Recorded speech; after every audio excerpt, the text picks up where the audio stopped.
Boa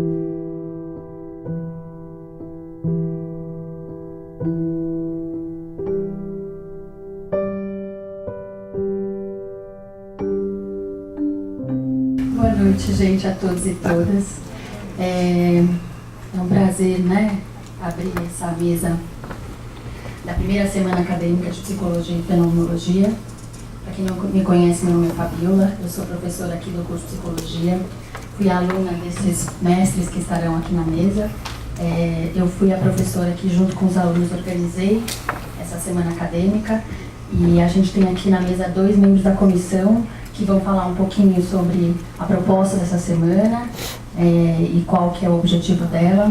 Essa semana não teria acontecido se a gente não tivesse, né, essa colaboração e essa dedicação dos alunos para que ela fosse realizada, né? Ela tem muitos méritos e foi muito difícil organizar uma semana no final de semestre para os alunos, para os professores, mas foi o possível, né? Foi o que conseguimos.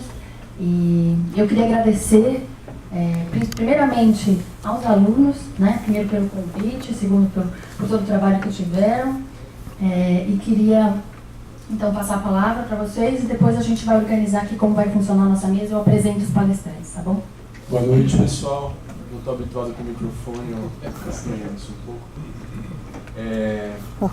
Queria agradecer, em nome da comissão de organização da semana, a presença de todos, a presença dos nossos queridos mestres e palestrantes. Foi muito legal para a gente organizar essa semana, porque acho que todo mundo que está na comissão, todos os palestrantes, todo mundo que está participando disso tem um amor pela fenomenologia muito grande. Ela foi, pessoalmente, me encantando muito ao longo da graduação, e eu sei que há muitos dos meus colegas também. E é muito gratificante a gente poder ter organizado isso para reunir todo mundo que tem interesse por isso, está aqui conversando junto, está aprendendo mais junto. Esse nome Ampliando Horizontes, ele cabe muito bem, né, na fenomenologia. A gente pensou nele por essa semana estar ampliando tudo que a gente aprendeu ao longo desses 5 anos na graduação aqui na PUC. Então está chamando profissionais de fora da PUC, gente que está pensando em outras universidades, pessoas que fazem parte de outros grupos que pensam, estudam e trabalham com fenomenologia, poderem estar se reunindo aqui e estudando. Acho que só para completar a fala do Tarek, né, e também trazendo de novo o nome Ampliando Horizontes, a gente teve essa ideia em conjunto por alunos da PUC do 5º ano, começou com o núcleo do 5º ano de fenomenologia, e a gente acabou agregando aí alunos de anos anteriores também que super ajudaram aí para programar e fazer acontecer essa semana. E a gente teve uma grande vontade, assim, foi um dos fundamentos dessa semana, pensar diversas áreas que a fenomenologia pode estar sendo trazida à tona e sendo abordada, né? Além de estritamente a clínica, né? Uma das áreas de análise mais propriamente dita. Então a gente buscou trazer aí pessoas que vão discutir política, infância, psicopatologia e diversas outros campos de estudo, né? Então foi também para conseguir apresentar para ir para os alunos da PUC e para todo mundo que tem interesse na fenomenologia, mas gostaria também de estar explorando outras áreas além da clínica, inclusive a clínica. Vou só então apresentar. A gente deu um título para essa mesa, né, de História da Fenomenologia da PUC de São Paulo. E para representar ou para contar essa história, né, da fenomenologia aqui na PUC, a gente trouxe esses 2 grandes representantes do pensamento fenomenológico. Dispensam a apresentação, mas como esse é um documento histórico, né, eu vou apresentá-los. Então, o Michan se formou aqui pela PUC de São Paulo, ele se formou na 6ª turma aqui de Psicologia da PUC, é professor do curso de Psicologia desde 72, é psicoterapeuta e orientador de grupo de estudos de fenomenologia. É um membro fundador do Centro de Estudos Fenomenológicos de São Paulo. Professor Carlos Eduardo Freire, mais conhecido como Edu, também fez sua graduação em Psicologia aqui pela PUC, é da 10ª turma, é professor de Psicologia aqui da PUC desde 1976 e membro da Associação Brasileira de Tais Amáveis. Bom, com vocês então, palavra. Muito obrigada mais uma vez pela presença de vocês. Obrigado, Fabiola.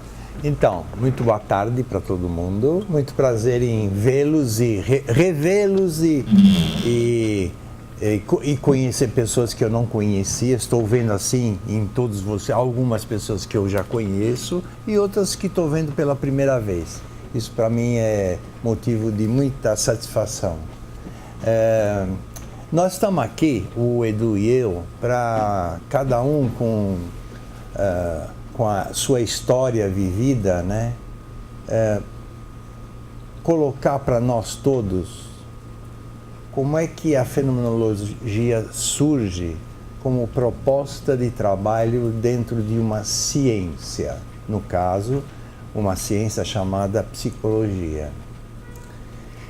Antes de eu começar a falar, eu gostaria que o Edu lesse um trecho do Heidegger, que, no meu ponto de vista, e do Edu também, expressa muito bem, de uma maneira sintética, num parágrafo só, o que quer dizer fenomenologia. Por favor, Edu. Eu também queria agradecer a vocês que organizaram isso, a Vila, os alunos. Eu queria fazer um agradecimento especial a vocês pelo seguinte: talvez vocês não saibam, mas o Nichan e eu, o Elinho chegou também a participar de algumas reuniões que nós fizemos em alguns sábados, desde uns 5 anos atrás, né, Nichan? E com a nossa capacidade eficiente de botar as coisas em concreto, essa semana nunca saiu. E a gente queria fazer homenagem a algumas pessoas e, então, graças à iniciativa de vocês, a gente está tendo a oportunidade de concretizar o que a gente conversou há 25 anos atrás. Eu queria agradecer a presença de todos vocês, queria destacar a presença de alguém aqui que não mais faz parte do quadro de professores da PUC, mas foi professor, seguramente, de todos nós que damos hoje fenomenologia, que é o Guto, Dom Augusto Pompeia,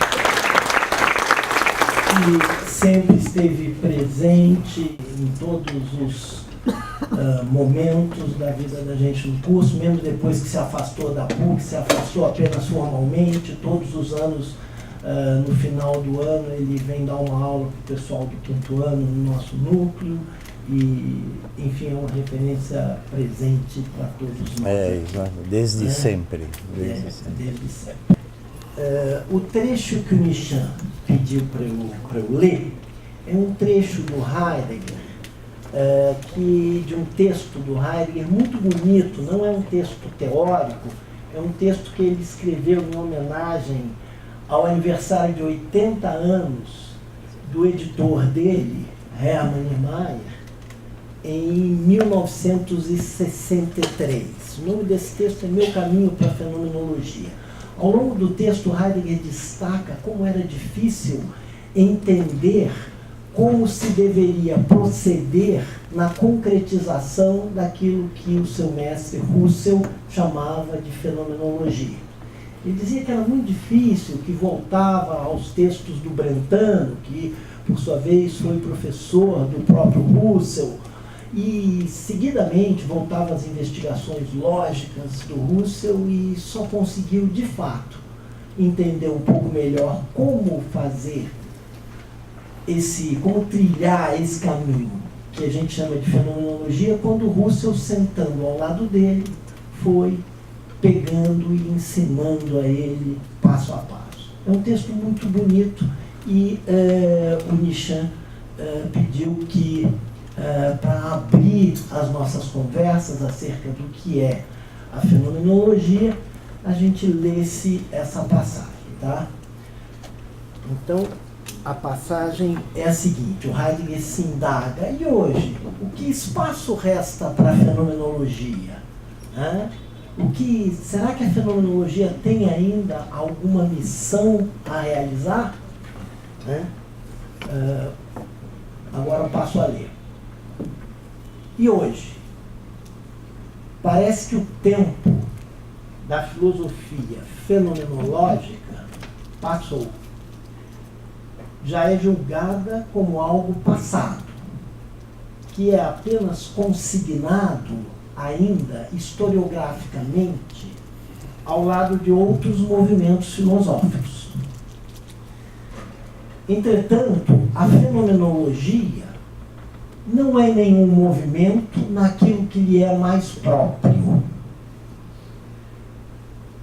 Ela é a possibilidade do pensamento, que periodicamente se transforma e somente assim permanece, possibilidade de corresponder ao apelo do que deve ser pensado. Se a fenomenologia for assim compreendida e guardada, então ela pode desaparecer como expressão, como título, para dar lugar à questão do pensamento, cuja manifestação permanece um mistério. Ou seja, o que está em questão para nós é a possibilidade de pensar. E como nós estamos num curso de psicologia, o que nos chama a atenção é pensar o alcance dessa pleiade de abordagens que nós temos dentro de um curso de psicologia. Passo a palavra de volta para o Edu. Perfeito, obrigado, Edu. Então, eu pedi para o Edu nos ler esse trecho do Heidegger, porque ele expressa de uma maneira consistente. Então, ele expressa de uma maneira bem consistente, acho que o espírito da fenomenologia, com o qual ela foi proposta para um curso, no caso de fenomenologia, né? E que hoje e que permanece hoje entre nós, né? É nesse sentido que fenomenologia não é uma doutrina. Fenomenologia é um modo de,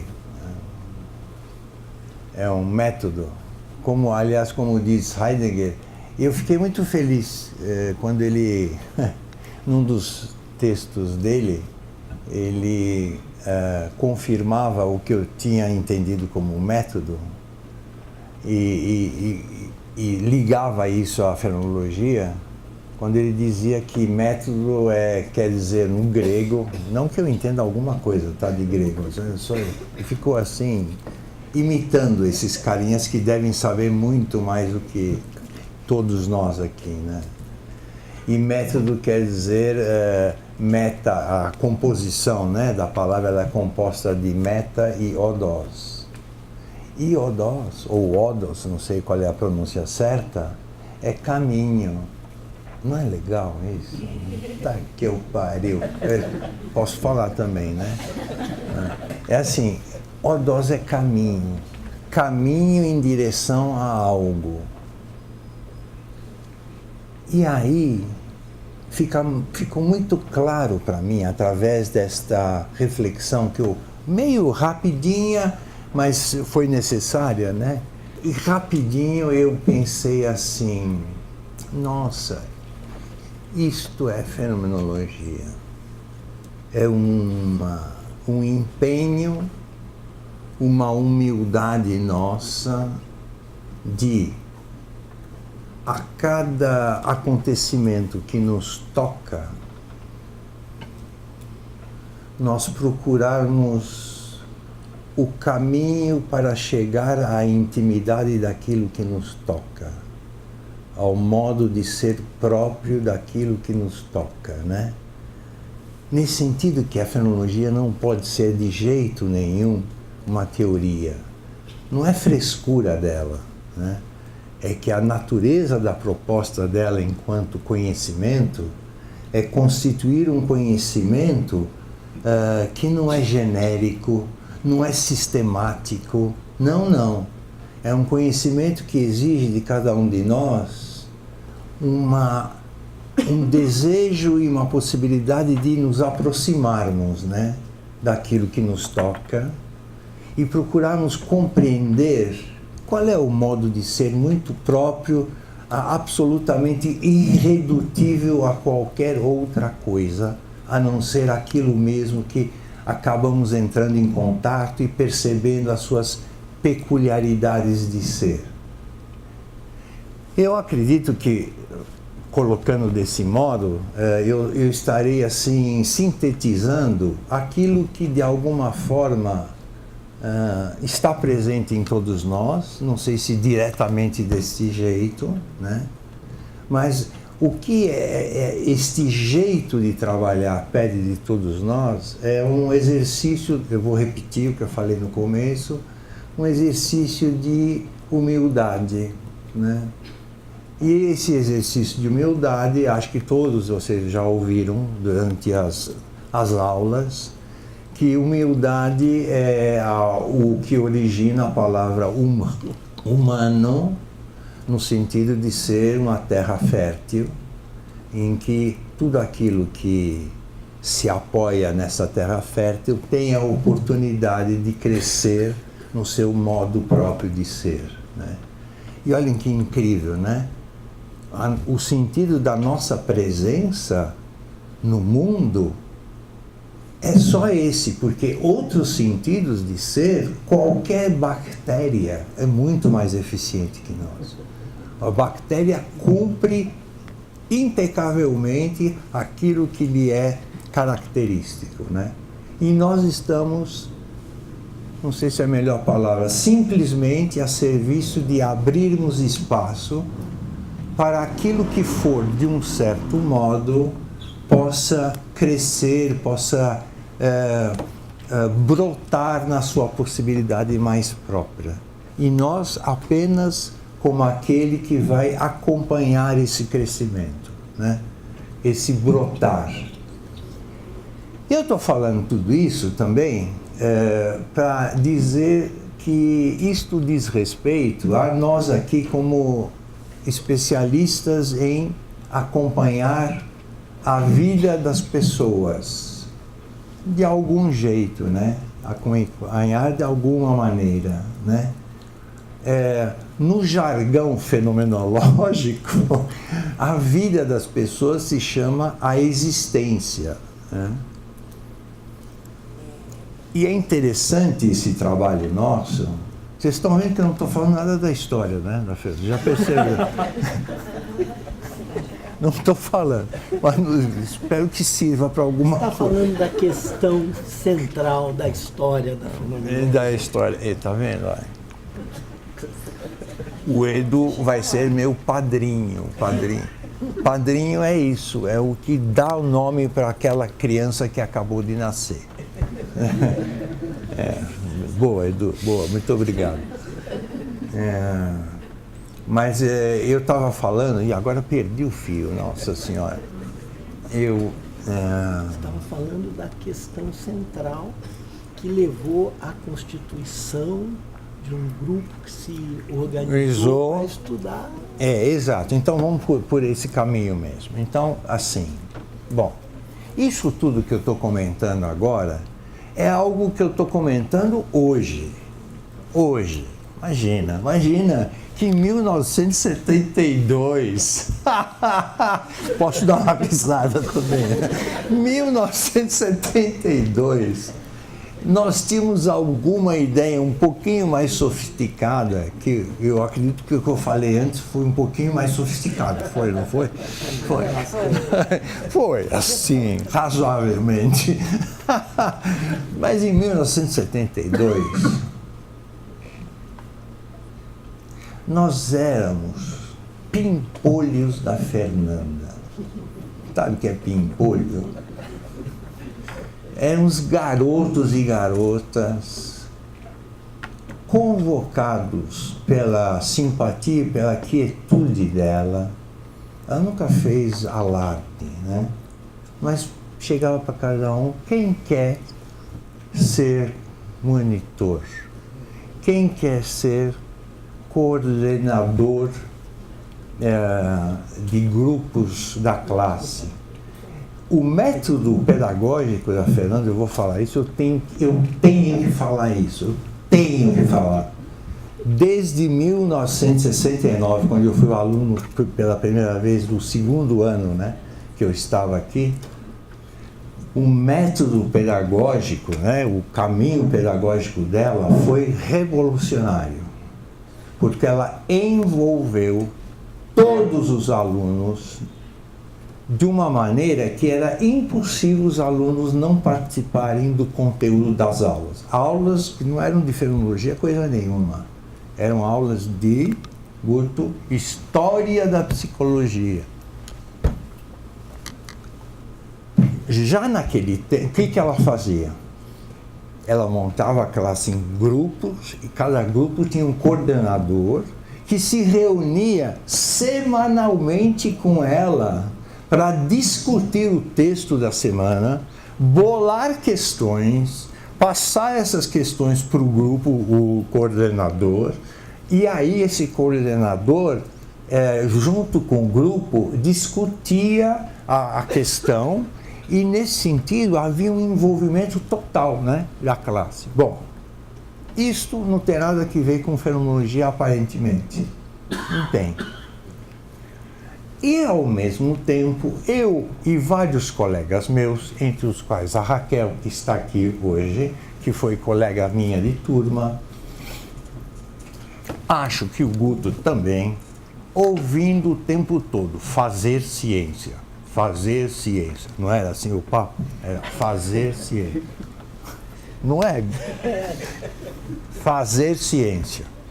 Bom, e se considerava que fazer ciência era se valer de um procedimento já consagrado. E nós, ao mesmo tempo, tínhamos reuniões de monitoria com a Fernanda, em que líamos textos que não tinham nada a ver com isso que se chamava fazer ciência.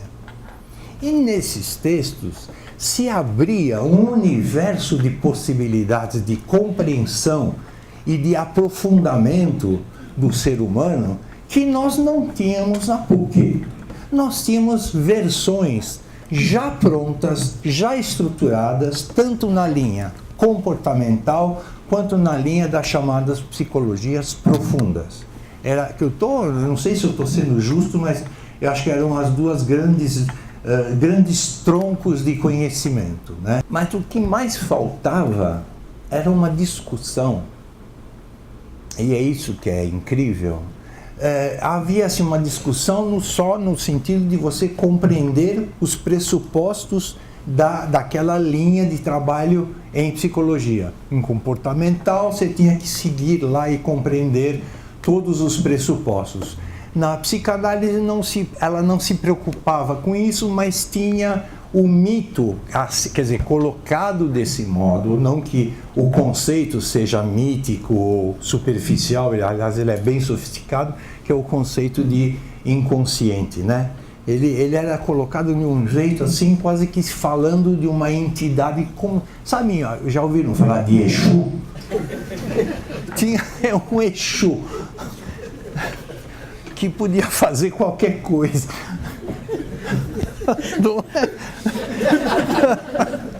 É que no início, não acreditar no inconsciente despertava um certo medo. Medo de quê? De ser superficial e de não se dar conta daquela profundidade insondável que os outros autores, os outros professores, ainda que não conseguissem demonstrar bem isso, falavam.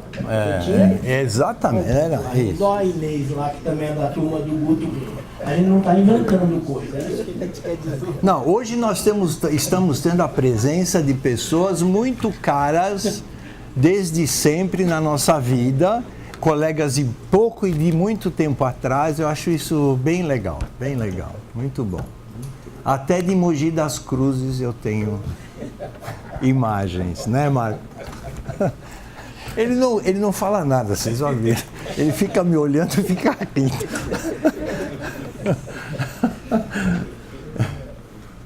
Mas assim, o clima era um clima que eu acho que os nossos queridos companheiros de existência, mil perdões se eu estiver assim fazendo alguma injustiça, estudantes de engenharia, de medicina, sabe?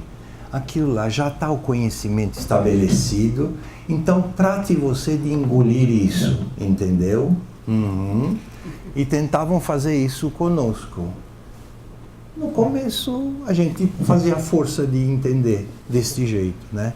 Eu me lembro que no meu primeiro ano, como aluno de primeiro ano, com todos aqueles movimentos políticos, né, que houve em 1968, no segundo semestre houve uma proposta bem legal, pedagógica, de grupos e tal. Eu fiz parte de um grupo... Adivinha, vai, adivinha, João.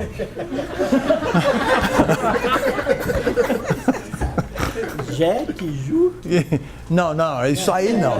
Não, essas coisas. É que eu sou como armênio, Juque não, eu nem fazia parte da minha referência cultural. Edu, não. Eu era um. Juque? Fala pro pessoal o que é Juque. Juventude Universitária Católica. É. Não. Assim. Eu fiz um semestre inteiro, segundo semestre inteiro. Agora eu vou falar, só os antigos vão saber. Na ladeira da Bartira, nas salas onde eram a turma de análise existencial. A EC, a sala de análise experimental do comportamento. Eu era um craque naquilo. E era agradável mesmo, né? Mas olha que interessante, o que a EC oferece? O que também vai ver que psicanálise oferece? Eu nunca penetrei tão fortemente com psicanálise, embora estude atualmente mais do que comportamental, né? Mas assim, ele oferece a nós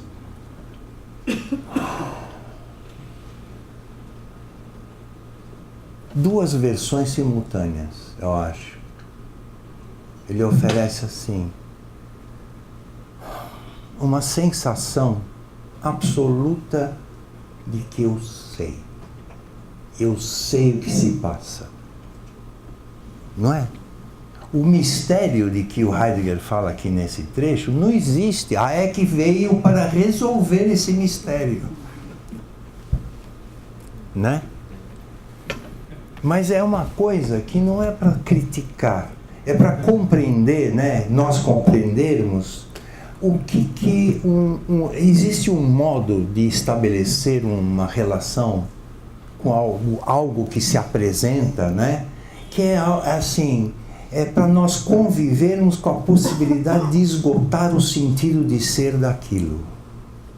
E a EC fala, eu sei qual é o caminho para isso, com certeza. E sabe dentro do âmbito de existência que a EC enxerga o que se apresenta, né? Reduz tudo a um discurso naturalista. Quando eu falo essas coisas, isso bate, né, com todo mundo, discurso naturalista e tal, e aí dá para equacionar tudo, muito bem. E, assim, sob o ponto de vista existencial, substitui muito bem os antidepressivos. Muito bem, né? Quem precisa de angústia? Faz a EC. A angústia só se retrai, mesmo Só com a se- EC é e muito- com os antidepressivos. Muito bem. Bom, aí no segundo ano eu como monitor, como representante de grupo e tal, mas vejam bem, eu só fui... Olha a vida, que caminhos que tem. Eu vou contar um segredo agora, absolutamente pessoal meu, com a Fernanda. Que é o seguinte... eu sou louco, eu fico rindo sozinho. É assim, ó. Eu não dava muita bola para as aulas dela. Ó, segredo, hein? Não contem para ninguém. Vai puxar seu... Vai puxar meu pé de madrugada. Eu não dava muita. Um dia essa portuguesinha, belíssima, belíssima. A Fabíola acabou de me perguntar se vocês sabem quem é a Fernanda que ele está falando. Não, tem muita gente. A professora Maria Fernanda Seixas Faria Beirão, você quer falar? Não, fala aí. Ela foi a professora, é uma professora que veio de Portugal, chegou aqui, se não me engano, em 1962. 61. E em finais de 62 foi contratada pelo professor Enzo Aze, que foi um dos responsáveis pela organização. Ele e a professora, desculpa, e a Aniela Ginsberg. Aniela Ginsberg, sem dúvida, pela organização do primeiro curso de psicologia da PUC, que começa em 1963, tá? O primeiro daqui de São Paulo é o da USP de 62. E a Fernanda foi contratada, isso o Nishan me disse há alguns dias atrás, por ela ter mostrado o currículo dela para o Enzo, e a Fernanda havia sido aluna, não sei se são autores familiares para vocês, Júlio Fragata, Morujão, que foram pesquisadores de fenomenologia nos arquivos Russell, em Louvain. Tá? Ela foi aluna deles e chegou aqui, foi a pessoa que começou... Formada em filosofia. Formada em filosofia. A graça da história que o Nishan está falando é que o Nishan veio a casar-se com a professora Maria Fernanda. Eu ia contar isso. Desculpa, eu não sabia, eu achei que você ia... Tava tudo em segredo.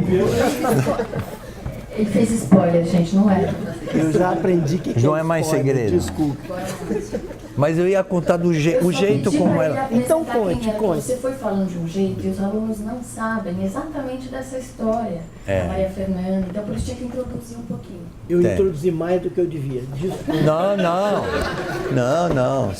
Você deu outros aspectos da Fernanda, mas o verdadeiro é esse que essa portuguesinha fez comigo. Eu era um vagabundo. Não dava muita boa história da psicologia. Sabe, os primeiros 2 meses, assim, porque era uma matéria anual. E eu não dava. Aí ela chegou um dia, eu estava sentado na carteira, ela chegou para mim assim, me olhou e falou: o senhor vai fazer ou não vai fazer a disciplina? Eu fiquei tão assim, sem graça, primeiro pela elegância dela. Não sei se quem conheceu, quer dizer, eu sei que a turma antiga conhece muito bem, né? Muitos, né, aqui de nós aqui conhecemos, mas ela era uma mulher bem bonita. Mas eu imagino, um mulherão daquele eu não falo, eu falei, nada. É uma mulher, e eu um garoto. Ela era 9 anos mais velha que eu, entenderam? Aí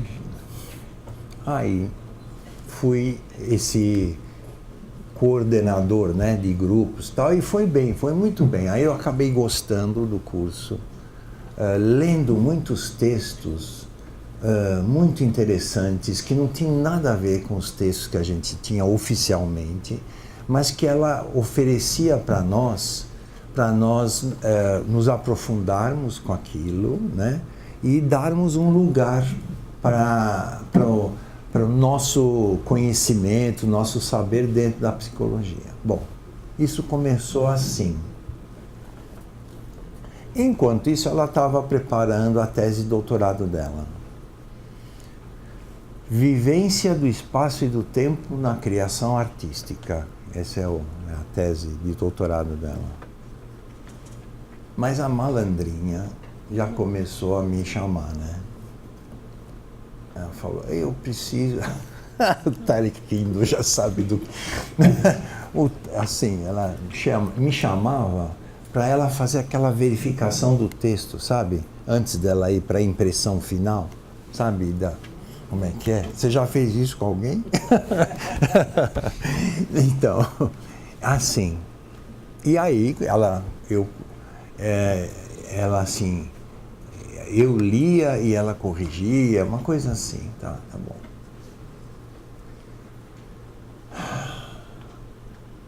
E chegou um dia,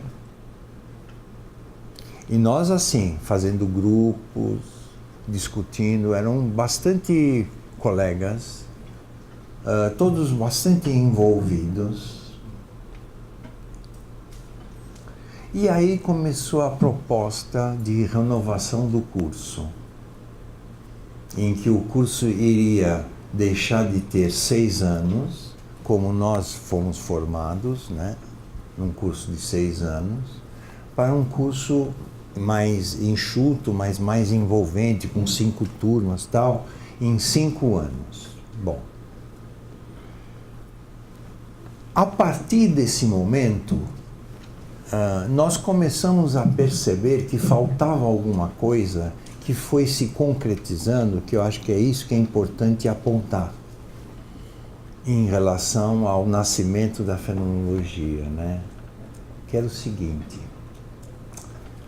fazer ciência é verdade, nós todos fazemos enquanto formados em psicologia, mas, e essa foi a grande novidade que nós introduzimos, foi assim, mas colocar claramente os pressupostos, colocar claramente o apoio de reflexão que faz com que os métodos de trabalho sejam A, B ou C, isso nunca era feito, nunca. Era como se o conhecimento já tivesse sido determinado, já estivesse sido, né, completamente estruturado e não tinha o que se discutir. Pelo contrário, né? O que nós acabamos propondo através da cadeira de teorias e sistemas em psicologia, foi uma cadeira que assim permaneceu durante muito tempo aqui na PUC, não tem mais. Nessa cadeira, o que nós propusemos foi um estudo das principais linhas teóricas em psicologia, não era de fenomenologia não, era de Gestalt, de behaviorismo, de psicanálise e de Jung. Eram essas 4, com a proposta de, não é criticar, mas de examinar qual é a constituição, digamos, ontológica. Quando eu falo agora ontológica, não era a linguagem, a referência que nós tínhamos naquele tempo. Epistemológica, né? Epistemológica, sim, mas que tinha uma fundamentação ontológica. Qual era a fundamentação epistemológica e ontológica presente em cada uma dessas abordagens? Quando nós começamos a oferecer isso, foi a inauguração, e que isso permanece até hoje, e hoje isso se enriqueceu muito através de várias outras disciplinas no decorrer do curso, que foi o quê? De fazer com que uma formação consistente como psicólogos precisa ter uma clareza da articulação entre um jeito de trabalhar e o sentido desse jeito de trabalhar. O sentido desse jeito de trabalhar é a fundamentação ontológica. Isto é, que noção, que reflexão do sentido essencial de ser do ser humano orienta, governa este tipo de trabalho nosso como psicólogos. E é evidente, isso é muito evidente, que a especificidade de ser do ser humano, isto é, o seu modo próprio e não confundido com outros modos de ser, embora o ser humano também tenha essas peculiaridades, mas o modo próprio do ser humano é o de ser. O que É para proteger a nossa garganta, diminuir aqui. O Michel estava gripado. É verdade. Que precisa ser existencial, de existere, de ser aberto, de ser sensível a tudo aquilo que não é ele mesmo. Nós somos. Isto é um posicionamento da fenomenologia que é existência, em relação ao ser humano, é necessariamente existencial. E aí, no caso, nós podemos encontrar alguns autores, mas eu acho que a formulação mais madura desta concepção de ser humano como um ente que existe, nós encontramos na Dasein-Análise, cujo próprio nome carrega em si uma definição ontológica da natureza do trabalho nosso como fenomenólogos na área de seres humanos. Mas isso começa, já volto a repetir, começa na hora em que nós lá, um grupo de pessoas, agora eu vou falar, Ida, se reunia semanalmente,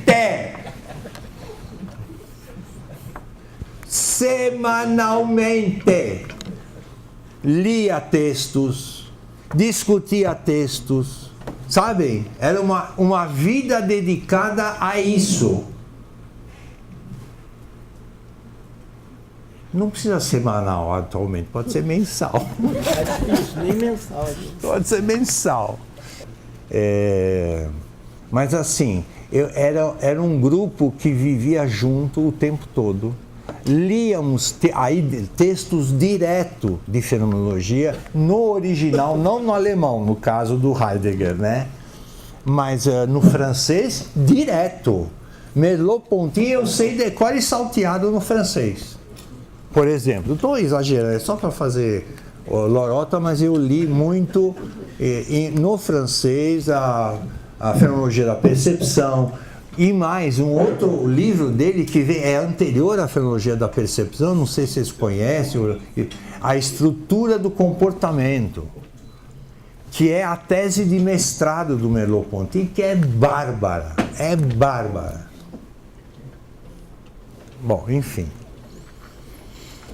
E aí, esta proposta nossa em teorias de sistemas, olhem só o que fazíamos. Nós dávamos toda a constituição epistemológica e ontológica das outras abordagens. Atrevidos que éramos nós. Tanto que teorias e sistemas que começava no terceiro semestre, vocês pensam que vocês vão começar assim? Vão começar junto com os outros. Porque, segundo os que não concordavam com isso, nós vínhamos depois da oferta behaviorista e psicanalítica. Né? Então, dá ao mesmo tempo. Né? Nós falamos, pode ser. Falamos assim, pode ser. E foi. Né? João, foi meio, pode ser. Então, mas assim, o grande movimento da presença da fenomenologia não é só trazer para a formação as referências existenciais, fenomenológicas. Não é isso. Embora esta seja o conteúdo específico da formação fenomenológica. Não. A grande revolução que começou naquele tempo, através dos aluninhos e da portuguesinha, foi ter uma atitude de examinar claramente as duas dimensões. A dimensão que, espero que todos compreendam, a dimensão ôntica, que é a própria ciência, a presença da ciência, e a dimensão da fundamentação dela, que no caso do ser humano, que visão, que noção de ser humano esta abordagem tem. Não é no sentido de criticar, não. É no sentido de crítica kantiana. Eu falando disso, todo mundo acha que eu sei alguma coisa de Kant. Eu não sei porra nenhuma. Crítica quer dizer, aí, você delimitar os limites e o alcance, portanto, o poder próprio daquela oferta de conhecimento, daquela... igualzinho na crítica da razão pura, ele sabe. É isso aí, é isso aí. Então, fenomenologia começa, isso que eu gostaria de insistir. Aí dá vontade de levantar, cacete. Tem ali, ó. Tem um microfone que dá muito lado. O que é? Não, eu fiquei com vontade de levantar. Então, ó, a grande a inauguração da presença da fenomenologia para nós, no caso psicólogos, não sei para outros colegas nossos de outras especialidades, o que seria, como isso seria encarado, mas para nós psicólogos, o importante desta postura fenomenológica é termos uma postura reflexivo-crítica, no sentido kantiano, de percebermos as peculiaridades de conhecimento que uma ou outra abordagem nos oferece, entenderam? Não é para vender sorvete de creme, é para vender sorvetes. Tem vários tipos e cada um oferece algum tipo, né, de gosto, de alimento, de nutrição, etc. Entendem? Né? Tá? Fenomenologia é isso. Só Não, eu não consigo deixar de falar assim, tem que falar. Fenomenologia é isto. É uma postura crítica no seu sentido mais próprio do termo, no sentido mais próprio do termo crítico. Que é assim, porque, gente, olha, a verdade está presente em todas as abordagens. Caralho!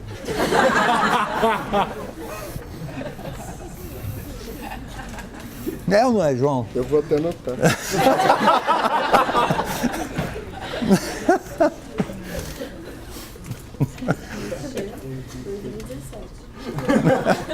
Quase 18. Isto é, cada uma das abordagens nossas, cada um dos conjuntos de técnica, né, de entrar em contato com as pessoas, revela um aspecto que faz parte das pessoas, que é parte da essência de ser daquelas pessoas. Vai me dizer que você não é condicionável? Você é, e eu sou. Imagina, né? Eu, Nishan, preciso de uma segurança.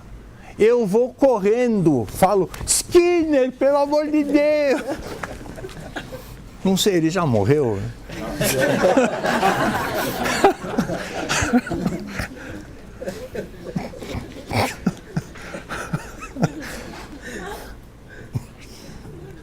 Você não está gostando muito, não, né? Tá. Não me olha muito sério, que eu não sou para ser levado muito a sério.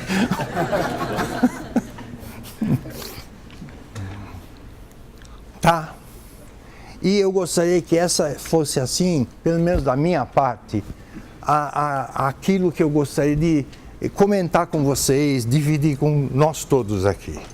Fazer fenomenologia não é defender um partido político, mas é defender a política, fazendo uma imagem. Entendem? E fenomenologia é isso. Obrigado. Tchau.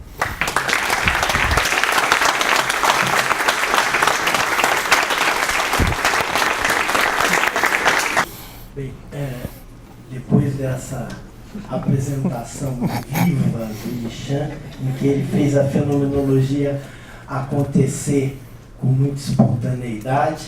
Eu vou tentar marcar, situar um pouco historiograficamente vários momentos que o Nishan foi mencionando, né? Então, como eu falei... Isso no encontro nosso há uns dias atrás. E também os de 5 ou 6 anos atrás. De 5, 6 anos, exatamente. Enfim. Mas, então, como eu falei para vocês, a psicologia começa aqui em São Paulo, o curso da USP, em 1962, o da PUC, em 1963. Isso. Tá? Um curso que, como o Nishan falou, tinha duração de 6 anos e era só à tarde. Tá? E era uma turma por ano. Uma turma de aproximadamente 60. Não, que 60? 40, Edu. 30 no início. Minha turma foi a primeira de 40. A do Guto é a 4ª turma de psicologia, do Guto e da Inês, que está ali. Tá? Então, são a primeira turma, né, de 40, né?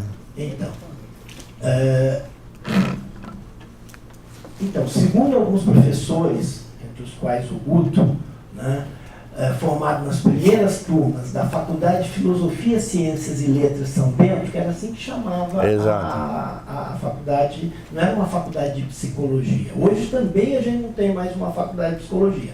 Tem curso de psicologia dentro da Faculdade de Ciências Humanas e Ciências da Saúde. Isso. Mas, enfim, a presença do Enzo foi significativa, assim como da Aniela Ginsberg, que o Nishan lembrou. Essa estrutura vigorou até 1970. Em 71, foi substituída por um curso de 5 anos, mas em período integral. Tá? Acabou de entrar aqui uma pessoa dessa turma de 5 anos, que é a Bia, que passou aqui pela frente. Tá?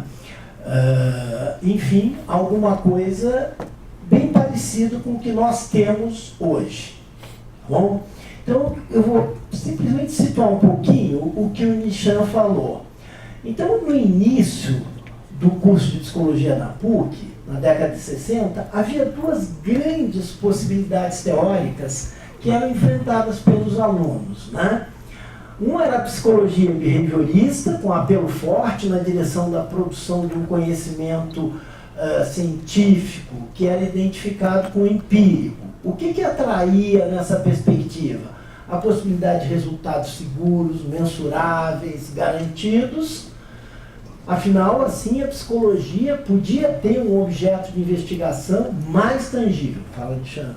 Não, é isso mesmo, é isso mesmo.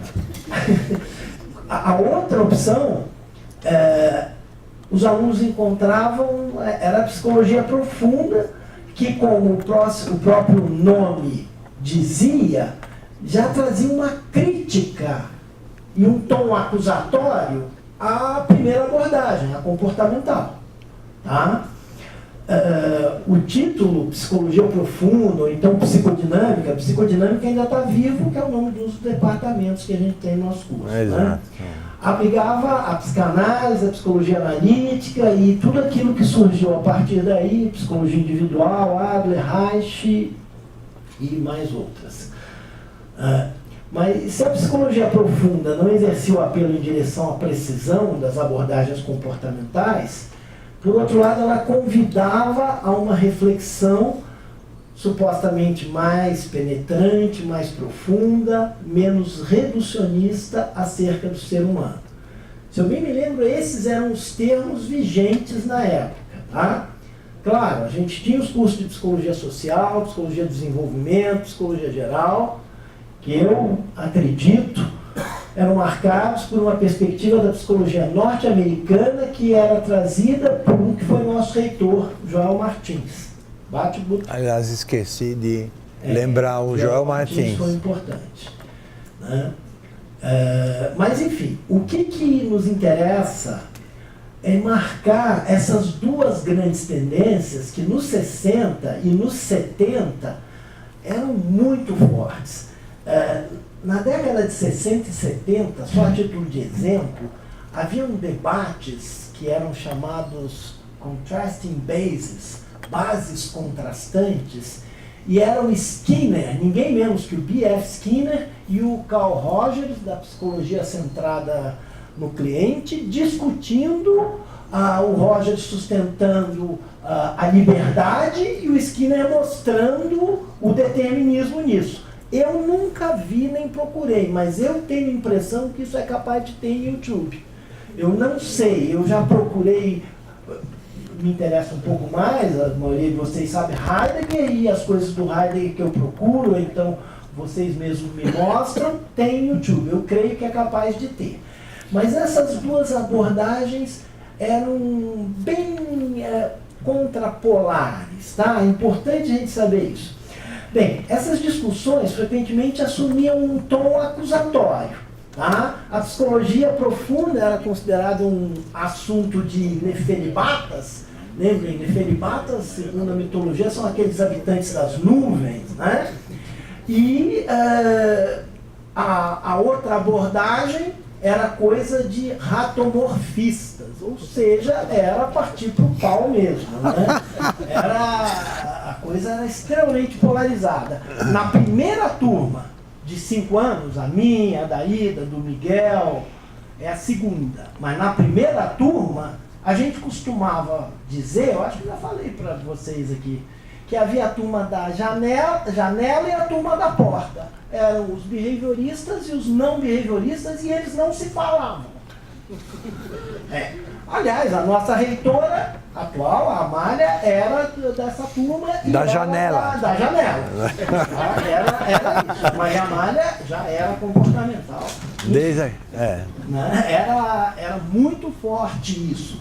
É importante que esse clima de briga e de acusação fique claro para vocês, porque é disso que vai surgir, não é disso, mas é como uma alternativa a isso que vai entrar o jeito da Fernanda trazer a fenomenologia para nós. Bem, então, na verdade, essas discussões não eram frequentemente discussões, eram acusações em que ambas as abordagens ignoravam os compromissos filosóficos assumidos por cada uma delas. Exatamente. Uma falava de fatos que podia demonstrar e a outra falava do que não estava sendo levado em conta. Foi no meio dessas acaloradas polêmicas que um grupo de estudantes veio a se reunir em torno da professora Maria Fernanda Farinha Beirão Seixas, falei direitinho? Seixas Farinha Beirão. Seixas Farinha Beirão, para discutir as bases filosóficas em cima das quais se assentavam cada uma dessas perspectivas. Como eu já falei, fazendo uma parte aí no Nietzsche, uma parte que, segundo a Fabiola me explicou, foi um spoiler, né? Ela foi contratada pelo Enzo assim que ele viu o currículo dela. Né? Na hora, ele falou, minha filha, vem cá. E ele falou para... É provável que ele tenha falado com esse tom informal.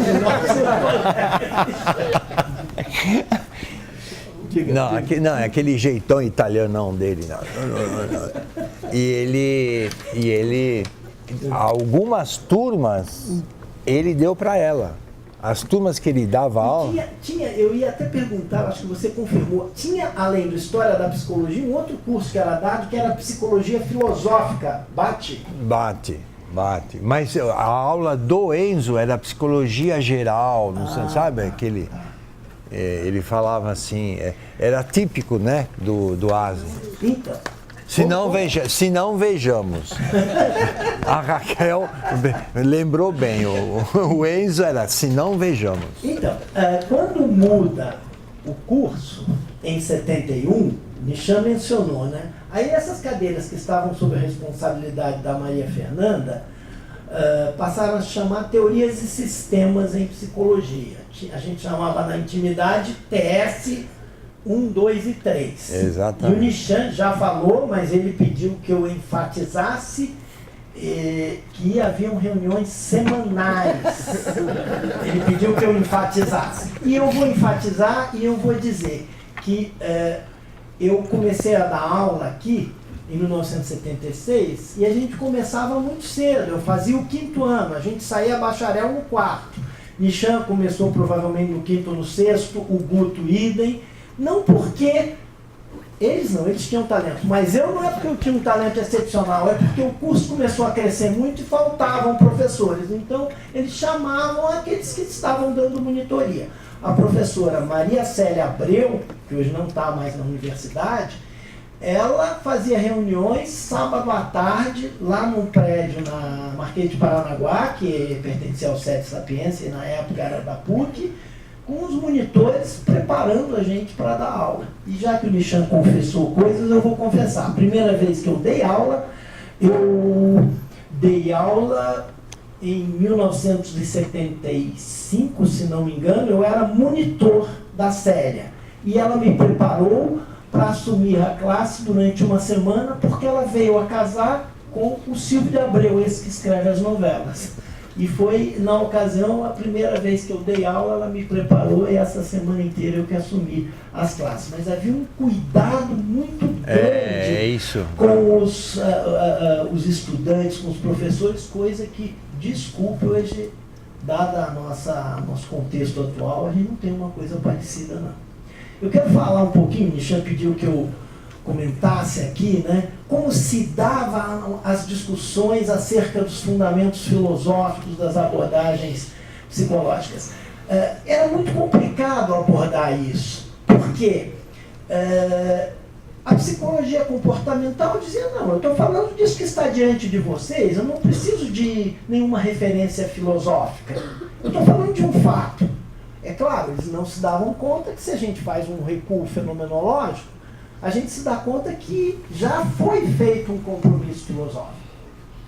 Mas essa não era a única resistência encontrada para levar adiante a discussão acerca dos fundamentos. Da parte da psicologia profunda, havia uma resistência também discreta, mas evidente, porque eles talvez eles percebessem, a psicologia profunda percebesse que, caso nós nos dessemos conta de que o que era dito pela psicologia profunda estava assentado em algo mais profundo do que aquilo que eles alcançavam, isto é, uma assunção de caráter epistemológico, fundamental, hoje como a gente fala, né, ontológico, eles percebiam que o discurso deles corria o risco de perder a sua força. Eu tenho a impressão que havia, principalmente, o pessoal da psicologia profunda falava, esse pessoal é mais intelectual. Era assim que a cadeira de TS era vista, né? Mas, enfim, a partir de 71, as cadeiras chamaram Teoria de Sistemas, e nessa altura a Fernanda, nossa professora, contava com o apoio do Guto, do Nichan, do Alfredo Nafá, o Franklin atuava, eu acho que talvez ainda fosse monitor, não sei se ele já estava dando aula. Ele é monitor. Talvez, mas era muito ativo. Franklin Goldbrook, foi professor de vocês. Até há pouco tempo, né? Como? Vitor, sim, que depois veio a se afastar. E os cursos que eram da responsabilidade da cadeira não eram apenas os cursos de TS. Haviam os cursos de fenomenologia, que desde o início, até onde eu me lembro, foram dados pelo Guto. O curso de psicologia da Gestalt, que eu acho que deu a própria Fernanda, depois a Olga Pires de Camargo. Estruturalismo, o Nichan, se não me engano, deu. Uma loucura. Dar introspeccionismo é uma loucura. Estruturalismo em questão, hoje em dia o pessoal, a gente fala em estruturalismo, vocês pensam em Lacan, né? Não tem nada. Não, estruturalismo é o estruturalismo de Titchener, Wundt, de Leipzig, que chamavam de estrutura, na verdade, a busca de uma unidade de análise para a psicologia. Essa unidade de análise seria a sensação. Mas vamos deixar isso lá. Boa, Edu, boa. E o curso de psicologia estrutural em Kurt Lewin, que eu acho que era dado pelo Alfredo, se eu não me engano, era isso. Então, a grande diferença que eu tenho impressão que existia nesses cursos de TS era isso, né? a busca de elementos que permitissem a gente entender o que na psicologia favorecia o aparecimento de tantas abordagens distintas, sem que fosse fácil a gente dizer que aquelas que nós não gostávamos não tinham cabimento. Então, a busca, né, de o que acontece com a psicologia que ela permite o aparecimento de tantas abordagens distintas assim. Né? Isso eu tenho a impressão que quem mais deu elementos para a gente compreender foram as cadeiras ligadas à TS. Né? Isso mesmo. Enfim, né? O que a cadeira de TS, as cadeiras ligadas à TS procuravam examinar, eu vou me permitir uma liberdade aqui, não tão grande quanto as que o professor Nishan se permitiu, mas seria examinar o poder de ser de cada perspectiva teórica.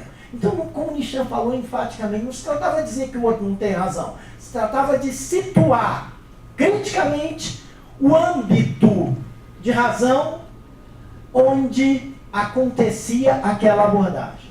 Isso foi ficando para mim cada vez mais claro, para mim pessoalmente, eu acho que para Guto, para Nishan, para todos nós que hoje estamos aqui, eu creio que foi o elemento que acabou nos vinculando à abordagem fenomenológica. Porque a abordagem fenomenológica, ela tinha esse caráter crítico, porque ela criticava o acesso às coisas mesmas, e às vezes se achava que ela não positivava. Não confundam a positivação da qual falo aqui com o positivismo. Ela não afirmava algo. Tá? Ela era criticada. Mas qual a proposta de vocês? Tá? Enfim, na direção disso, vai ser fundado, se eu errar, Nishan me corrija, na década de 80. Na de 80. Fim dos 70, começo de 80. O Centro de Estudos Fenomenológicos, onde a fenomenologia pôde exercitar o seu pensamento para além da atitude crítica. Tá? Esse trabalho que era feito de criticar as bases em cima das quais estavam assentadas cada uma das diferentes abordagens. Tá?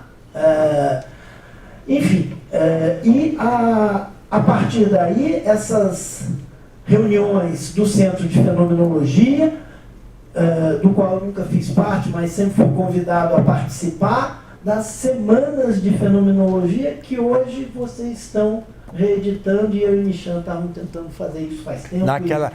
Edu, só para lembrar que naquela época, em 93, 94, houve o primeiro e o segundo encontro de fenomenologia, algo parecido com isso que nós estamos vivendo agora, em que várias pessoas também vieram enfim, para colocar aspectos do seu trabalho extremamente importantes.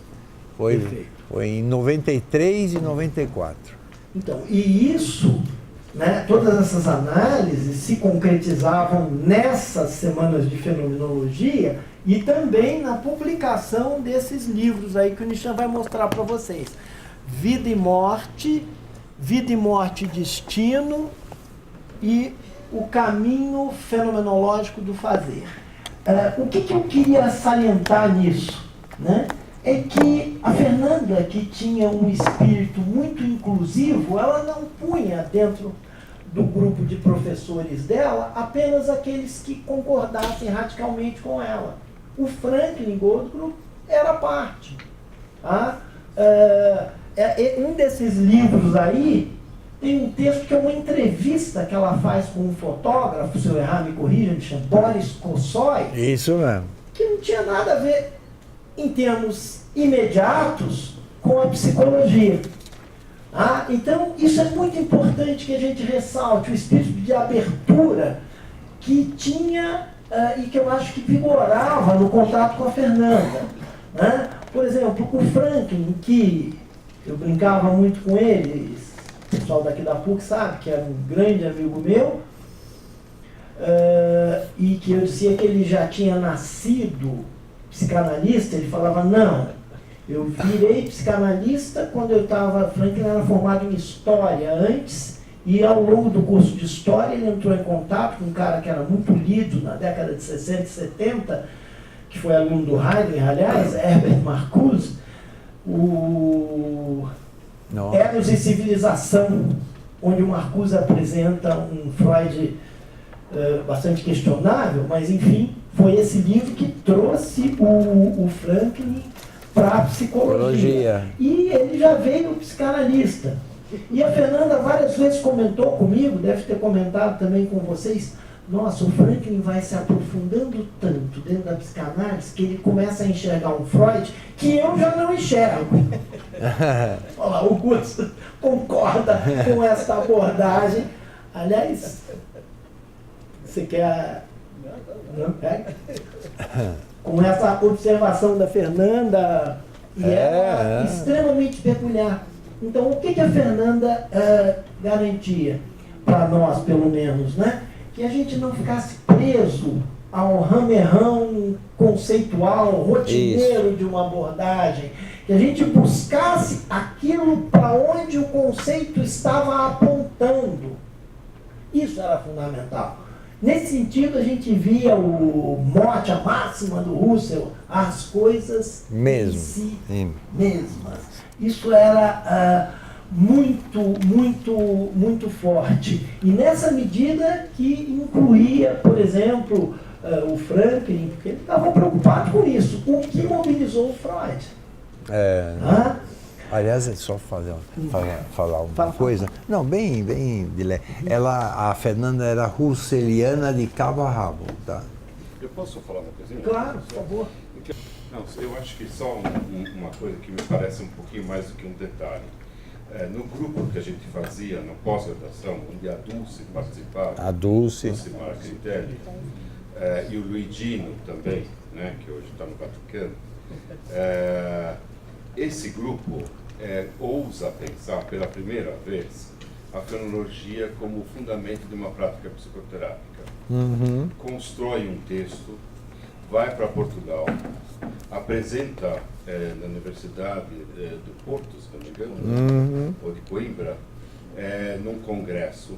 Isso tem uma enorme repercussão que ainda hoje se vê. Se vê, né, Ari? Exatamente. E isso eu acho extremamente importante. Essa passagem, ou seja, a fenomenologia bem husserliana, não heideggeriana, embora a Dulce estivesse lá fazendo contraponto via Heidegger, essa leitura fenomenológica extremamente husserliana e utilizando, quer dizer, se preocupando com o fundamento da prática psicoterápica, foi uma ousadia que os portugueses ficaram maravilhados. Que ano foi isso? Isso foi 76, 77, 78. O congresso exatamente não sei a data. A respeito disso, né, de que a Fernanda estava de fato interessada, né, em olhar para aquilo que os conceitos apontavam e em cima do que esses conceitos se viabilizavam, era isso que, por exemplo, punha aqui dentro o Franklin tão perto da gente. Eu me lembro que uma vez, numa dessas semanas, ela pediu para o Guto, para mim, para o Franklin e talvez, não sei, Ari, você, para a gente discutir a noção de cura. Né?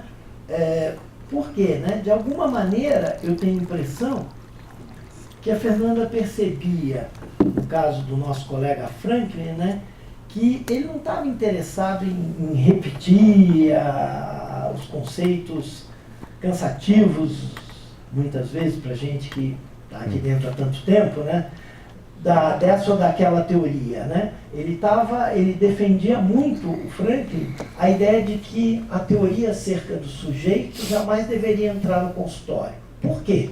Ele falava, porque aí tem primazia a atenção flutuante. Ora, curiosamente, ninguém menos que Medard-Boas, no seu livro Psicanálise e Daseins-Análise, fala em outros termos exatamente disso.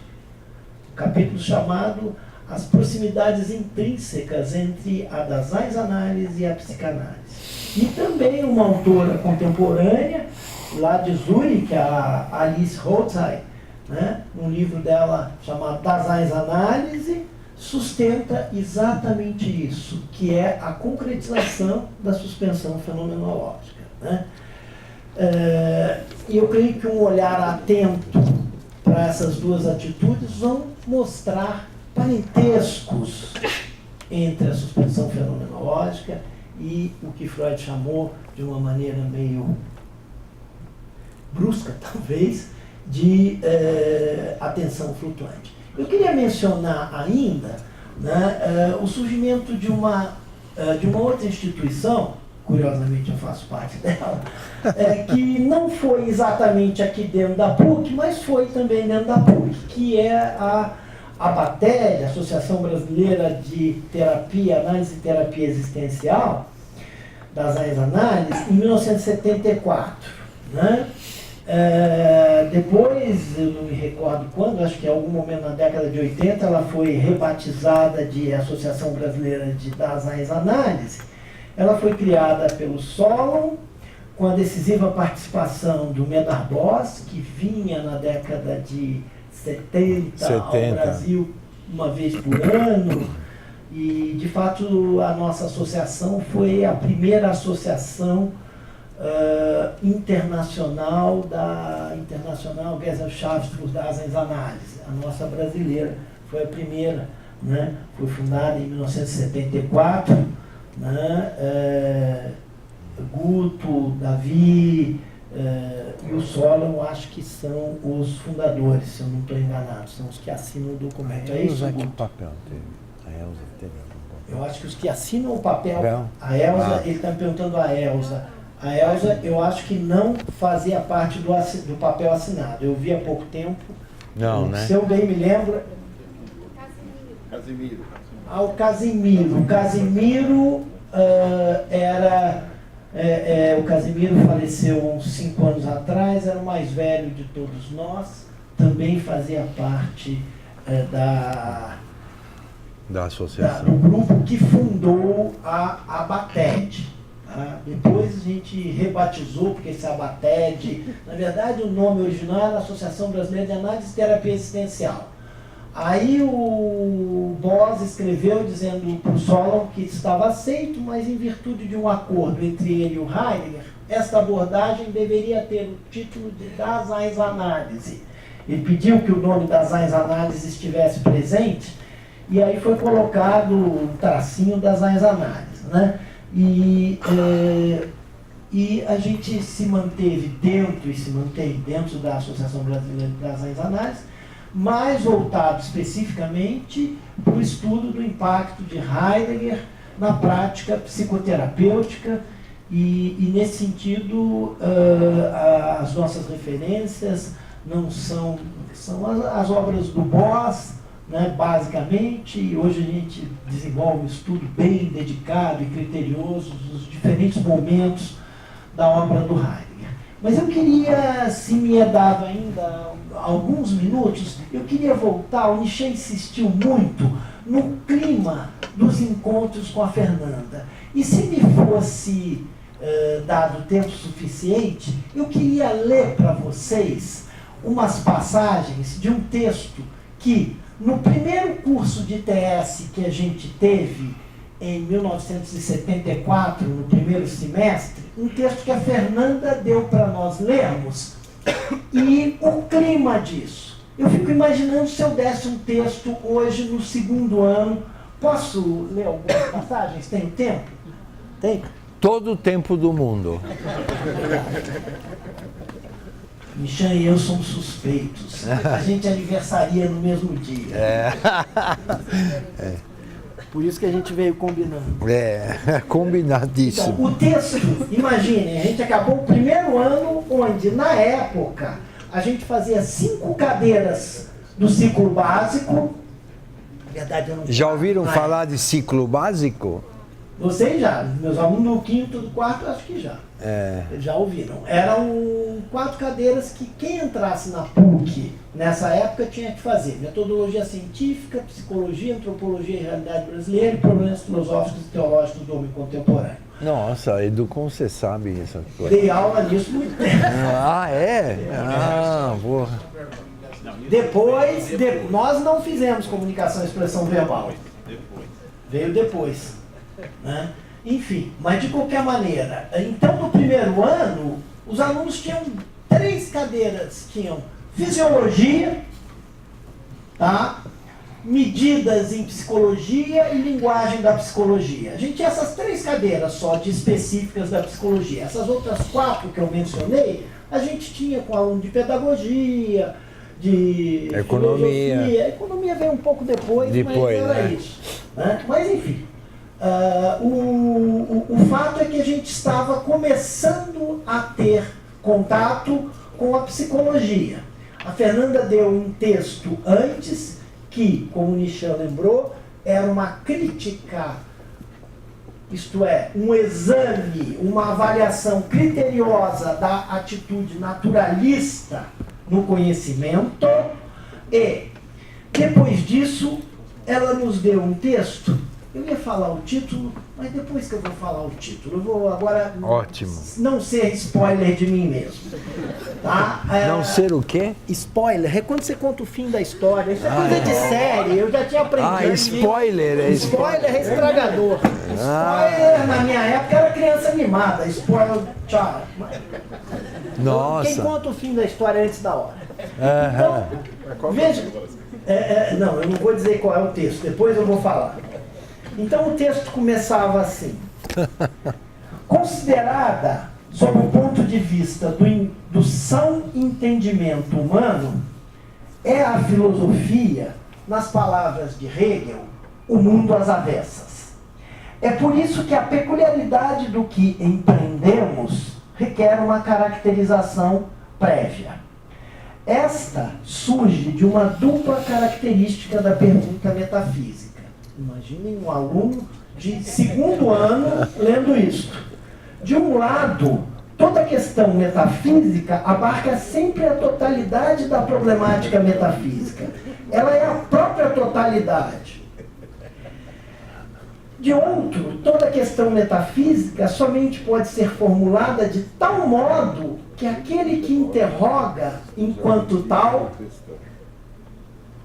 esteja implicado na questão. Isto é, aquele que interroga seja problematizado. O meu monitor nesta cadeira, que é um ano na minha frente, acabou de chegar. Eu tinha falado, era o monitor da Fernanda. Tá? Então, esse era o espírito. Né? Aí, aqui para baixo, né, o Heidegger diz, já estou dando uma colher de chá, os conhecimentos matemáticos não são mais rigorosos que os filológicos históricos. A matemática possui apenas o caráter de exatidão e este não coincide com o caráter de rigor. Repete. Repete, Edu. Ordem, né? Eu vou ler até um pouquinho mais, se me empolgou. Contudo, em todas as ciências, nós nos relacionamos dóceis a seus propósitos mais autênticos com o próprio ente. Agora imagine um aluno de segundo ano de psicologia, um curso tinha uma marca forte do pessoal de comportamental. Justamente sob o ponto de vista das ciências, nenhum domínio possui hegemonia sobre o outro. Nem a natureza sobre a história, nem esta sobre aquela. Nenhum modo de tratamento dos objetos supera os outros. Conhecimentos matemáticos não são mais rigorosos que os filológicos históricos. A matemática possui apenas o caráter da exatidão, entre aspas. E isto não coincide com o caráter do rigor. Isso. Aí anda um pouquinho mais, aí ele fala, né? Mas e de onde partir? Mas o estranho é que precisamente no modo como o cientista se assegura o que lhe é mais próprio, ele fala de outra coisa. pesquisado deve ser apenas o ente e mais nada. Guto e Ari gostam. Somente o ente E além dele, nada. Unicamente o ente e além disso o nada. O que acontece com este nada? É por acaso apenas espontaneamente que falamos assim? É apenas um modo de falar? E mais nada? Aqui tem uma ironia que o Heidegger era capaz. A ironia do Heidegger era sempre intelectual. Tá? A ciência nada quer saber do nada. Ora, só que aquilo que ela rejeita, ela leva em consideração. Ela precisa do nada para demarcar os limites daquilo que ela irá investigar. O nada é admitido. A ciência, na sua sobranceira indiferença com relação a ele, rejeita-o como aquilo que não existe. Nós procuramos perguntar pelo nada. O que é o nada? Já a primeira abordagem desta questão mostra algo insólito. Eu vou pular, senão eu vou... vai ficar... Tá cheio de coisas. Aí ele vai aqui. E o nada, da onde ele aparece? A angústia manifesta o nada. Estamos suspensos na angústia. Melhor dizendo, a angústia nos suspende porque ela põe em fuga o ente em sua totalidade. E por aí afora o Heidegger segue. E aí, somente na clara noite da angústia surge a originária abertura do ente enquanto tal. O fato de que é um ente e não nada. Mas este não nada, acrescentado em nosso discurso, não é uma clarificação tardia e secundária, mas é a possibilitação prévia da revelação do ente em geral. A essência do nada, originariamente nadificante, consiste em conduzir primeiramente o ser aí, o Dasein, o ser humano existente, para diante do ente enquanto tal. E esse era o espírito da Fernanda nesses cursos de fenomenologia. Ela não tinha receio de nos colocarmos diante dessas questões e, claro, com a sua linguagem, com o seu jeito de falar, que nos encantava, como diz uma menina da nossa turma, Ana Batalhin, deu aula aqui há muitos anos, né? Era uma cantiga e que nos levava para onde ela queria. Aqueles que, é claro, quisessem prestar atenção no que ela queria nos dizer. Tá? Bem, eu acho que está na hora, né? Tá bom. Enfim, a gente tem que abrir para conversa, né? Então... o nome do texto é O que é metafísica? Não tem o. Que é metafísica? Que é metafísica? Tá bom. Que é metafísica? Olha, o Miguel tem uma pergunta importantíssima para fazer. Faz, Miguel. Eu não entendia nada do que a Fernanda falava. Muito bem. Mas ela falava com tanta paixão, que isso é muito importante. É isso aí, Miguel. Pessoal, a gente está assim com o tempo apertado, mas eu não queria perder essa oportunidade de aproveitar pessoas como Miguel, Ari, Ida e outros professores aqui da PUC, e não professores, né, Bia, Marinês, Davi, que também podem contar um pouquinho dessa história do pensamento fenomenológico, até porque, a título de registro, essa é talvez a primeira palestra em que a gente tem essa oportunidade de fazer isso, né? De registrar a história da fenomenologia aqui na PUC. Então, professora Aida, por favor. Foi no sentido de trazer, aproximar o espírito do início e fim do trabalho da fenomenologia. Perfeito. Né? Acho que isso é uma coisa que marcou algumas gerações, né? Acho que, de certa forma, isso ainda a gente tenta manter vivo, né?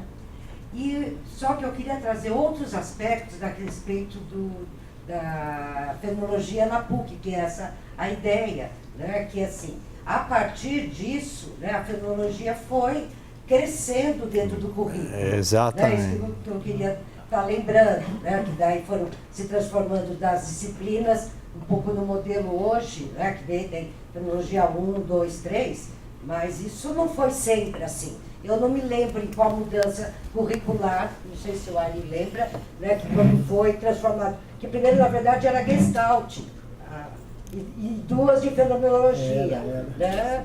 Então, que ano que você fez? 90. Isso foi no início da década de 90. A gente se preocupou mais em cobrir lá as origens. Não, ok, eu só queria completar como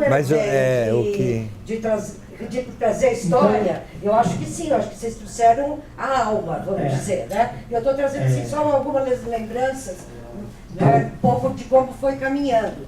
Depois, a partir disso, começou a abrir algumas eletivas. Isso, né? isso. Em 83, acho, ofereci das análises de psicoterapia. E da eletiva já tinha. Não, em porque o Guto dava eletiva de fenomenologia pra gente. A gente foi aluno do Guto numa eletiva, não era obrigatório. A cadeira de TS virou Gestalt, Fenomenologia 1 e 2. Aí, isso no início dos 90. Depois, em algum momento, aí já nós transformamos tudo em Fenomenologia 1, 2 e 3. É isso que ainda estava sentindo falta e tem toda a razão. E daí, com isso... E acho que fora isso, daí o surgimento do núcleo, né? Que começa a funcionar em 83, mas que foram mais ou menos 93, desculpa. Mas durante 2, 3 anos, nós nos reunimos, chamamos todos os professores que tivessem aproximação com a fenomenologia, fomos discutindo até formatar no consultório do Guto, né, que as reuniões aconteciam, toda semana também, enfatizo, toda semana durante muitos anos. Muito bem. Eu ia mencionar isso, né? Dentro desse espírito de abertura da Maria Fernanda Farinha, eu me lembro que foi uma sugestão do Guto, nós chamamos todos os professores que estavam vinculados à fenomenologia para fazer parte desse núcleo que nós estávamos criando. Era núcleo 11, se não me engano, na ocasião. Era o núcleo que vocês fizeram, 2.2. O Guto insistiu, a gente chamou Nichan, chamamos todos os que estavam ligados à fenomenologia. Isso é bem lembrado.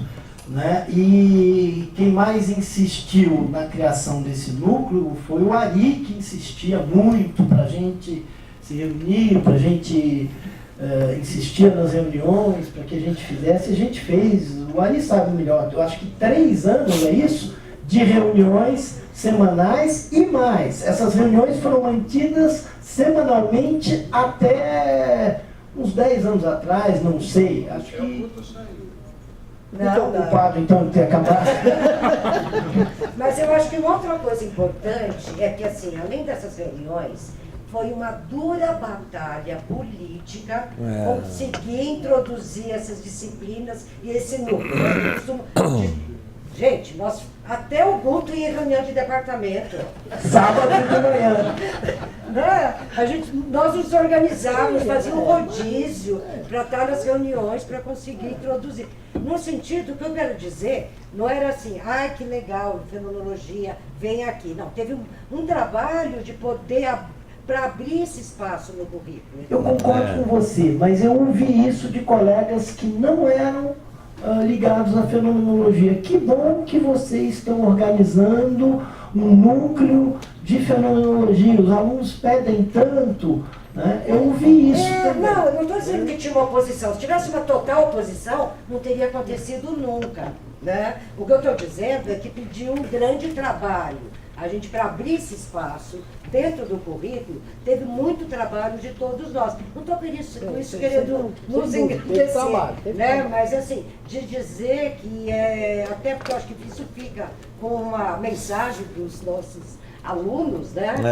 Nos lugares que eles estão trabalhando, nas futuras faculdades, universidades que podem trabalhando, quer dizer, isso não vem de presente, assim, olha, você quer dar uma disciplina nova, fenomenologia? Não, tem aí uma coisa que você vai construindo, né, para ir abrindo esses espaços. E me parece que, assim, um dos desafios, não estou dizendo que é o único, né, mas para mim vem imediatamente isso que estamos comentando agora, mas quer dizer, esses 3 anos que levou, né, o amadurecimento, quer dizer assim, mas o que oferecer como fenomenologia? Oferecer o quê? Né? Que tipo de textos, que tipo de atividades podem fazer com que as pessoas que tenham algum interesse inicial possam entrar em contato e se aprofundar naquilo, né? Acho que para mim, por exemplo, o grande desafio, o quê? Muito bem criticar as bases da teoria. Ainda mais para um curso onde, de uma maneira sociocultural, a predominância, e atualmente continua sendo essa, a predominância é tecnocrática, né? Então, imagina, oferecer fenomenologia, e mais, quer dizer, eu, no meu caso, né, eu tenho uma visão da técnica como uma maneira de lidar, mas com algo que você já tem um clareamento ontológico, né? E aí a técnica entra como ontológico, exatamente. Aí sim a técnica entra como um instrumento para isso. Quer completar? O que eu ia complementar ainda. Basicamente, imagina um grupo se reunindo semanalmente para montar um núcleo num momento onde não havia abertura para o currículo, não havia reformulação do currículo, e mesmo assim nós nos reunimos semanalmente para montar esse núcleo. Quando abriu, nós tínhamos um núcleo montado. E depois que abriu, o núcleo se manteve, nós ficamos, no mínimo uma década, mas acho que um pouco mais, semanalmente, trabalhando semanalmente. Isso aí, mas é isso. Discutindo cada aula, discutindo cada programa, etc. Exatamente. Outros tempos, outros tempos. Um pouco mais de tempo, talvez. Né? Isso aí. Mas eu acho que tem uma coisa que a própria fenomenologia pede, que é essa leitura cuidadosa para que ela não fique uma coisa rasa de chavão. Né? Acho que ela pede esse aprofundamento, né, essa aproximação para que os fenômenos possam se mostrar, ou ao mesmo tempo ler os filósofos que estão textos difíceis. Né? Então há uma necessidade de se deter com calma para poder de fato poder estar dando conta do que a gente gostaria.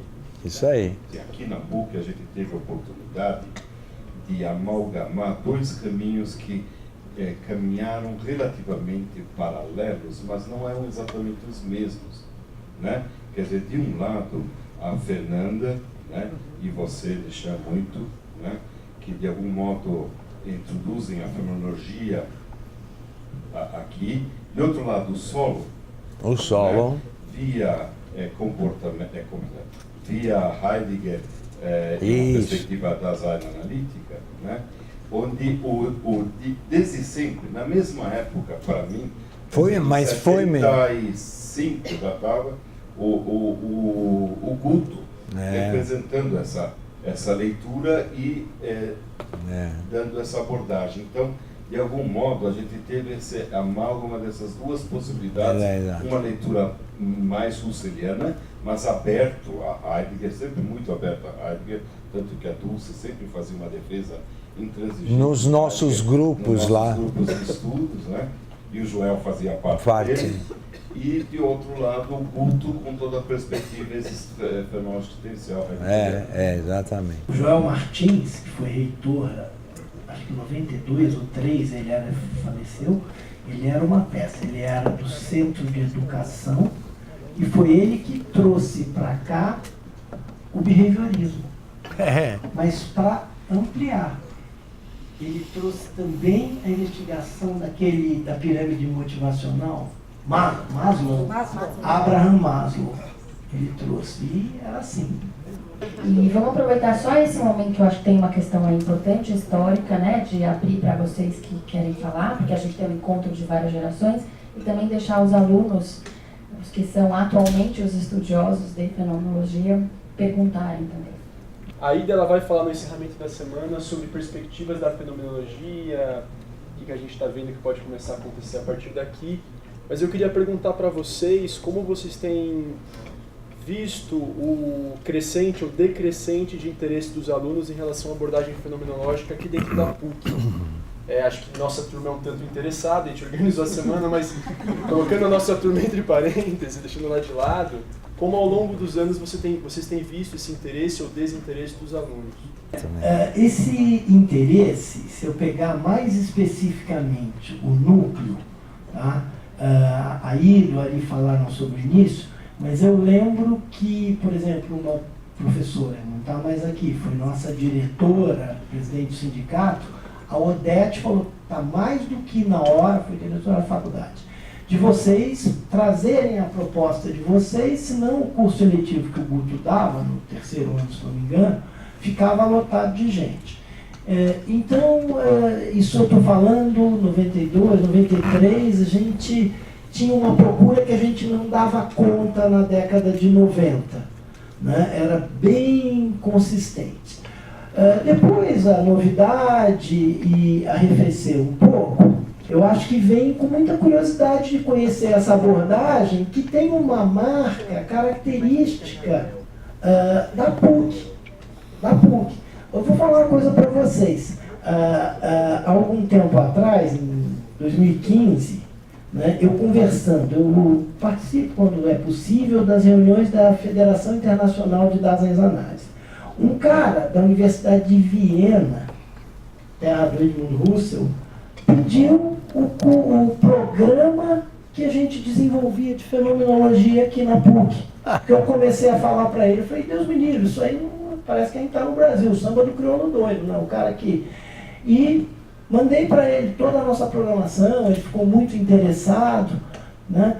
Então ele falou, nossa, que coisa, porque isso não é comum nos cursos de psicologia. Não é, de fato.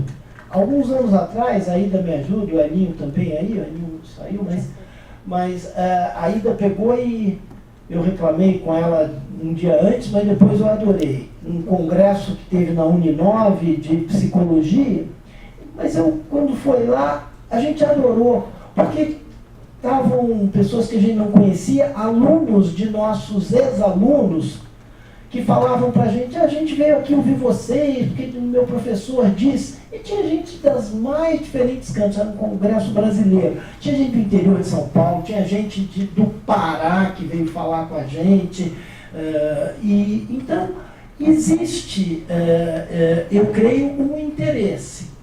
Agora, eu tenho impressão, eu vou finalizar dizendo, que a turma de vocês tem um interesse um pouco mais distinto. A minha impressão é que vocês que acabaram arrumando isso. Eu e Michan, sinceramente, faz uns 5 anos que a gente volta e meia se reúne e nunca saiu nada. Né? Agora, eu vejo que a gente aqui na PUC consegue, sim, dar um recado da fenomenologia. Tá? E eu acho que esse recado chega, mas não quer dizer que a gente tenha aquela força conversora de converter todo mundo, porque se tivesse, inclusive, eu acho que teria alguma coisa errada. Também tem essa. Então deixa eu falar, com essa dica que você me deu, eu vou falar. Nas aulas eu comento o seguinte com o pessoal. Fala assim, olha, vocês pensam que vocês vão escolher a verdade? O katsu que vocês vão. Vocês vão escolher aquilo que para vocês, naquele momento, for o caminho para a existência de vocês. Seja lá qual for o caminho que vocês escolham. Então, pode ser Fanon? Pode ser Fanon. Pode ser psicanálise? Pode ser qualquer abordagem que ecoe naquela pessoa durante os 5 anos dela lá, né? E que faça com que ela encontre, através dessa abordagem, um diálogo vivo, que para ela é fundamental para ela estar na vida, estar no mundo e poder estar com os outros. Tá? Então, eu sempre falo isso para o pessoal. Eu acho que essa é a nossa tarefa, né? É de poder ser uma presença que acolhe esses diferentes jeitos de, né? E aí isso faz com que um curso ofereça não só um saber no sentido acadêmico da palavra, né?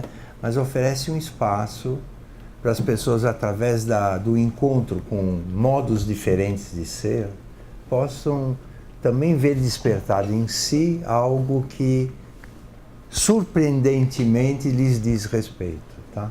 Então é isso. Não sei também, estatisticamente, sei lá qual é, né? Tá bom, Tarik? É isso. Eu queria falar mais uma última coisa aqui, se eu puder. Posso? É rapidinho. Que esse encontro, eu geralmente não fico ansioso nem angustiado para falar, enfim, eu falo mais ou menos tranquilo. Ainda mais com o Nishan, com a Fabíola aqui do lado, deveria ficar menos ainda, né? Ficar menos o quê? Ansioso, aflito. Eu não sei se vocês perceberam, quando eu comecei a ler este texto, a minha voz tremelicou um pouco. Talvez eu tenha disfarçado, mas eu fiquei. Isso é devido a uma coisa que me tocou muito desde que o Nishan começou a nos reunir. Evocou em minha saudade da Fernanda, do Solon Spanudes, meu analista com quem o culto me colocou em contato, né? E do Franklin, que certamente estaria aqui trazendo a sua contribuição pessoal, e não dá para esquecer, né? A Fernanda, o Solon, isso que eu queria falar para vocês. Tá? É isso aí, é isso aí. Vinícius vai falar. Eu, na verdade, não queria fazer uma pergunta, eu queria agradecer e dizer que é emocionante também para nós alunos ver todos os professores, ou quase todos os professores de Fenon que fizeram parte da nossa graduação, reunidos numa sala e falando sobre a história. Isso é muito legal. E isso é uma concepção minha. Eu acho que a gente pensando a história, a gente pode escolher para onde a gente quer caminhar. Eu acho que está aí a importância de hoje. Queria só deixar esse comentário final aqui. Legal. Muito obrigado. Ok, muito bom. Muito obrigado também, viu?